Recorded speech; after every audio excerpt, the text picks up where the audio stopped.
Negara dengan iklim tropis seperti Indonesia ini sangat cocok untuk budidaya jamur tiram. Cara budidaya jamur tiram cukup mudah dan modalnya pun tidak begitu banyak. Bagian yang paling sulit saat ini untuk budidaya jamur tiram adalah membuat baglok, yakni media tanam yang sudah berisi bibit jamur. Namun nggak perlu khawatir jika Anda baru pertama kali terjun di dunia jamur tiram, sementara untuk urusan baglok yang sudah siap tumbuh, bisa pergi ke orang lain terlebih dulu. Lambat waktu jika usaha budidaya jamur tiram sudah mulai berkembang. Cobalah untuk membuat baglok sendiri. Nah, langsung saja inilah beberapa persiapan dan cara budidaya jamur tiram versi Jamur Ganteng Official. Yang pertama, menyiapkan kumbung. Kumbung ialah semacam rumah untuk jamur, yakni tempat untuk manaruk dan merawat baglok hingga tumbuh jamur siap panen. Di dalam kumbung tersebut terdapat rak yang bertingkat, biasanya terbuat dari kayu atau bambu, dindingnya bisa menggunakan papan atau paranet. Dan pada bagian atap menggunakan genteng, jangan menggunakan seng atau asbes yang mudah mendatangkan panas. Bagian lantai sebaiknya dibiarkan menggunakan tanah, agar saat terkena air mudah meresap. Sedangkan untuk ukuran rak, bisa Anda sesuai sendiri tergantung ukuran kumbung dan baglok yang akan dibudidaya. Namun idealnya ketinggian ruang sebaiknya tidak kurang dari 40 cm. Rak bisa dibuat 2 hingga 3 tingkat lebar.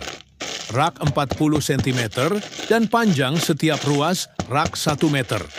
Setiap ruas rak bisa memuat 70 hingga 80 baglok. Kemudian menyiapkan baglok. Perlu kalian tahu, kualitas baglok yang bagus sangat mempengaruhi pertumbuhan dari jamur itu sendiri. Baglok ialah media tanam untuk meletakkan bibit jamur yang terbuat dari serbuk gergaji. Serbuk kayu tersebut dimasukkan ke dalam plastik berbentuk silinder dan pada ujung plastik diberi lubang, di mana lubang tersebut nantinya jamur tiram akan tumbuh keluar. Saat ini baglok jamur tiram YJ berbobot 1 kg dijual, kisaran harga 3.000. Cara merawat baglok.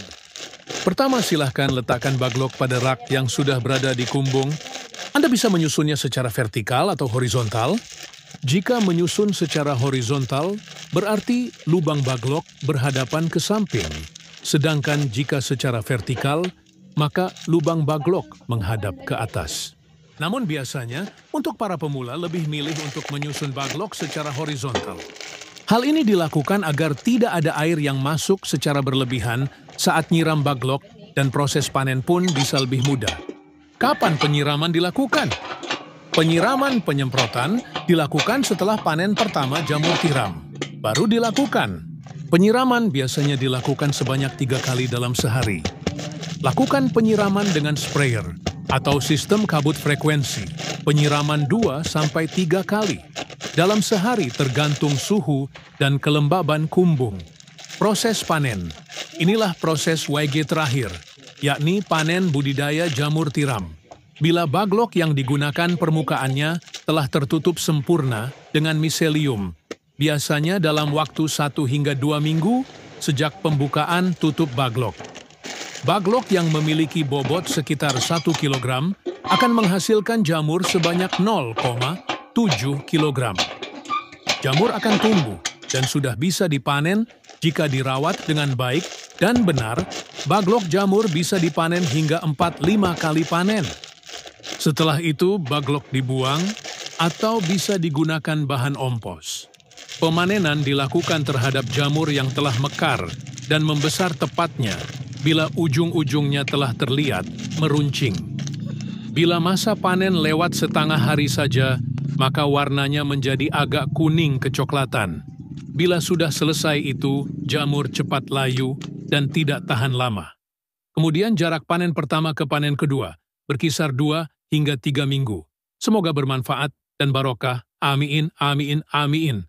Monggo YJ minat mau usaha jamur tiram, bisa diorder baglok jamur tiramnya via 108 5259 352057 atau via Shopee Yayan Mushroom, gratis, konsultasi seputar dunia perjamuran, tidak usah khawatir, takut gagal, siap dibimbing sampai berhasil.